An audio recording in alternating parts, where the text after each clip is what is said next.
Hello friends. इस video के अंदर हम बात करेंगे आपके साथ यस बैंक के बारे में। यस बैंक में वीकली एनालिसिस किस तरीके का रहा।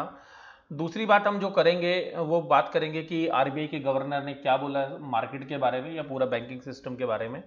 उसके बाद क्या खबरें थी यस बैंक से संबंधित, और उसके बाद किस तरीके से बाकी बैंकों ने परफॉर्म किया इस हफ्ते, और last but not the list कि बैंक निफ्टी ने कैसी परफॉर्मेंस इस हफ्ते के दौरान दी। तो देखिएगा यहाँ पर हम जो बात करेंगे वो सबसे पहले अपने यस बैंक के ट्रेडिंग पैटर्न के बारे में बात करेंगे। तो 5 दिन का ये जो ट्रेडिंग सेशन था लास्ट वीक के अंदर, उसके दौरान मंडे के दिन जो है ये काफ़ी वीक रहा यस बैंक का शेयर। और देखिएगा नीचे के सर्किट के ऊपर जो है इसने क्लोज दिया। तो देखिएगा जो फ्राइडे के क्लोज थे उन क्लोज से इसने शुरुआत की मंडे के दौरान।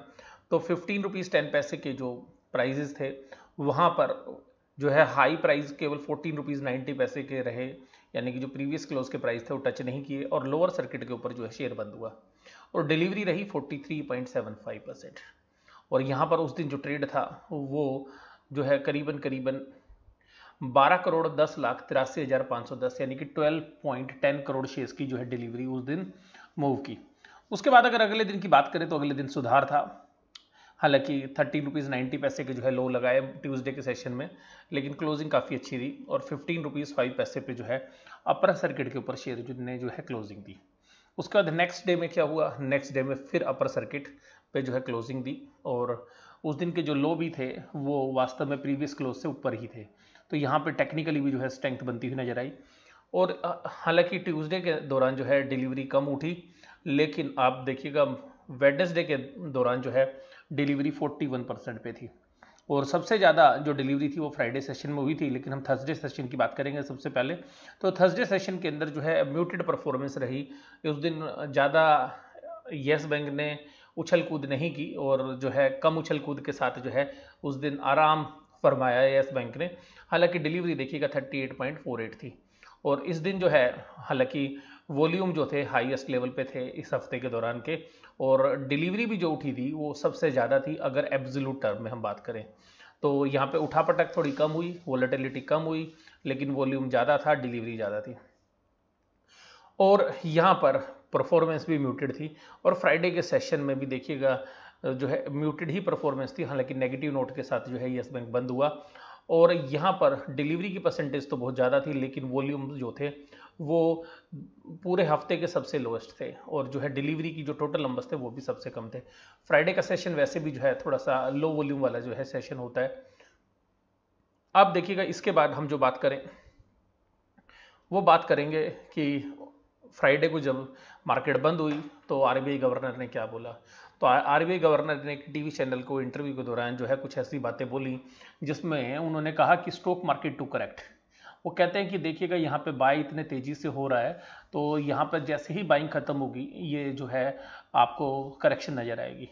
देखिएगा ये आरबीआई गवर्नर के द्वारा जो दी गई चेतावनी थी, मुझे नहीं लगता कि मार्केट ऐसी चेतावनी की जो है कोई परवाह कर रही है। मार्केट अभी अलग तरीके के मूड में है, और मार्केट लिक्विडिटी के द्वारा ड्रिवन है। ये आरबीआई गवर्नर ने भी माना कि जो लिक्विडिटी ग्लोबल मार्केट से आ रही है वो मार्केट को ड्राइव कर रही है। और सभी असेट्स क्लास के अंदर आप देखेंगे कि मूवमेंट्स हैं।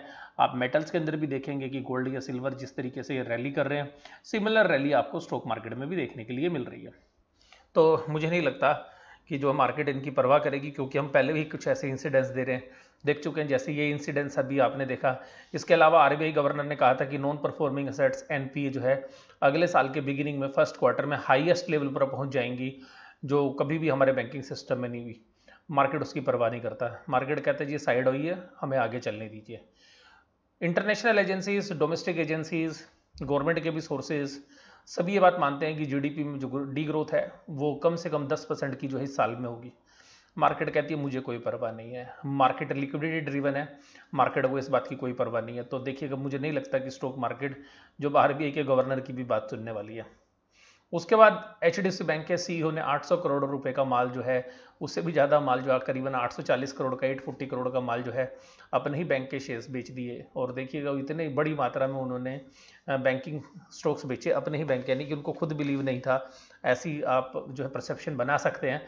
और उसके बाद भी जो है आप देखिएगा कि उस बैंक के शेयर्स के प्राइस तो हालांकि नीचे की तरफ आ गए, लेकिन अगर आप ओवरऑल देखें तो मार्केट ज़्यादा उसको सीरियसली नहीं ले रही।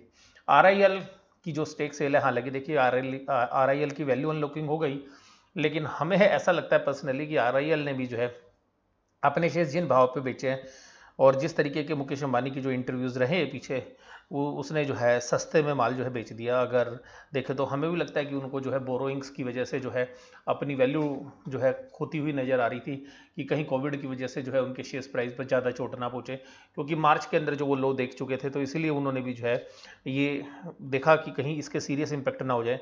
और आरआईएल ने भी जो है अपना देखिएगा टेलीकॉम आर्म के अंदर जो है बहुत जल्द ही स्टेक सेल करने की और वहाँ से हालांकि इसके शेयर प्राइसेस के अंदर स्थिरता आ गई, क्योंकि जो है बैलेंस शीट जो है वो डीलीवर हो गई। यानी कि डीलीवरेज का मतलब होता है कि बैलेंस शीट में डेट कम हो गया और जो है यहाँ पे परफॉर्मेंस जो है अगर आप लॉन्ग टर्म इन्वेस्टर के एंगल से देखें तो कंफर्टेबल हो गई, जिसका असर जो है आपको शेयर प्राइस में भी देखने के लिए मिला।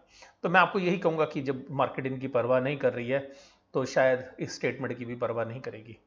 आप देखिएगा इसके अलावा जो येस बैंक में खबरें थी वो ये थी कि गोल्डमैन सैक के जो एक पुराने एग्जीक्यूटिव थे, वो जो है येस बैंक का जो असेट्स मैनेजमेंट वाला बिजनेस है वो टेक ओवर कर लेंगे। हालांकि वो बिजनेस बहुत बड़ा नहीं है। जो प्रशांत खेमका जी हैं वो येस बैंक के जो म्यूचुअल फंड बिजनेस है उसको टेक ओवर करने जा रहे हैं और मार्केट में इस तरीके की खबरें कि शायद ये पूरा का पूरा बिजनेस ये टेक ओवर कर लेंगे और उसके बाद शायद वो इस बिजनेस को दोबारा से रिस्ट्रक्चरिंग करके अच्छे से जो है इसको मैनेज करने की कोशिश करेंगे। लेकिन एक बात तो समझ में आ रही है कि येस बैंक जो है या येस बैंक की मैनेजमेंट है वो एक चीज़ से तो जो है ऊब चुकी है कि बस निकलना है किसी भी तरीके से। जो भी नॉन कोर बिजनेसेस हैं वहाँ से वो निकलने की तैयारी कर रहे हैं। हालांकि इस बिजनेस के अंदर देखिएगा बहुत बड़े रेवेन्यूज नहीं आते, केवल जस्ट 33 लैक्स के जो है रेवेन्यूज जनरेट करता है ये बिजनेस और करीबन जो है 50 करोड़ की जो है असेट्स अंडर मैनेजमेंट है, यानी कि AUM जो है। तो बहुत बड़ा बिजनेस नहीं है, लेकिन सीधी सी बात यह है कि जो प्रशांत कुमार जी हैं CEO हैं येस बैंक के, उनको सीधा सा लग रहा है कि एक फोकस है कि वो अपने कोर बैंकिंग जो है बिजनेस पर ध्यान देंगे और बैंक को जो है रिवाइवल के लिए जो है वो कुछ भी करेंगे। और मुझे लगता है कि इसी कड़ी के अंदर वो फोकस तरीके से काम कर रहे हैं और जिस वजह से जो भी नॉन कोर असेट्स हैं बैंकिंग की उनको जो है वो यहाँ पे सोल्ड आउट कर रहे हैं या उनसे जो है वो एग्जिट कर रहे हैं। बैंकों की परफॉर्मेंस किस तरीके की रही देखिएगा इस हफ्ते में, तो ये मैं आपको बात बताऊं तो HDFC बैंक की जो परफॉर्मेंस है वो सबसे अच्छी रही इस हफ्ते।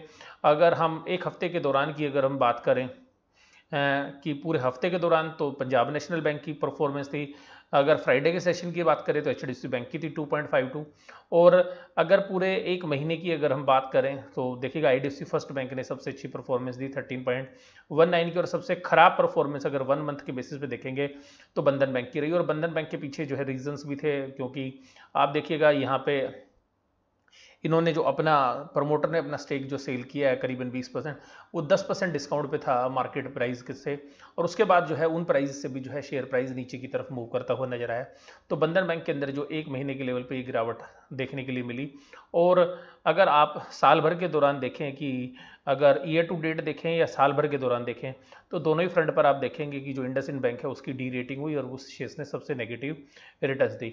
और अगर आप 3 साल के नज़रिए से देखें कि अगर 3 साल में सबसे खराब परफॉर्मेंस किसकी रही, तो देखिएगा जो इस हफ्ते का स्टार परफॉर्मर है वही 3 साल का जो है सबसे बैड परफॉर्मर है, यानी कि मैं बात करूंगा पंजाब नेशनल बैंक की।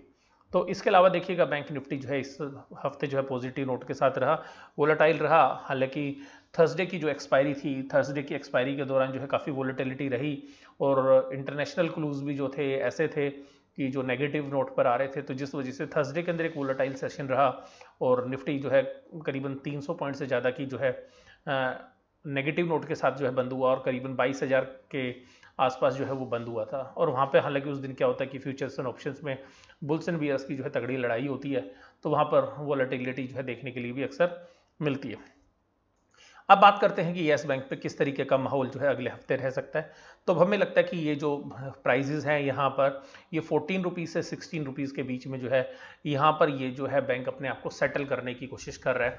तो मुझे लगता है कि इस हफ्ते के दौरान जो है 14 से 16 के बीच में ही शायद ट्रेड होते हुए नजर आए और अगर इसमें से किसी भी तरफ अगर आपको मूव करता हुआ नजर आए तो आपको एक बड़ी जो चेंज आपको देखने के लिए मिल सकते हैं। तो 14 और 16 की रेंज जो है मुझे लगता है कंफर्टेबल होगी इस हफ्ते के दौरान। अगर 14 से नीचे अगर जाता है तो आप देखिएगा 13 रुपीज़ पर भी बहुत बड़ा जो है बायर बेस है और इसी तरीके से अगर 17 की तरफ जाता है तो बहुत बड़ा सेलिंग बेस भी है। तो 14 टू 16 जो है आप मान सकते हैं कि मीडियम टर्म के अंदर जो है नेक्स्ट वीक में रेंज रहेगी। और अगर थोड़ा ब्रॉडर बेस में देखें तो 13 से 17 के बीच की जो है रेंज मुझे लगता है कि येस बैंक के शेयर्स में रहनी चाहिए। तो यहाँ जो है मैंने इस वीडियो के दौरान आपको येस बैंक से संबंधित और जो इस पूरे सेक्टर से रिलेटेड जो चीज़ें थी वो आपके साथ शेयर की। वीडियो आपको कैसी लगी जरूर से जरूर आप मुझे कमेंट बॉक्स से बताइएगा। वीडियो देखने के लिए धन्यवाद। Thank you very much.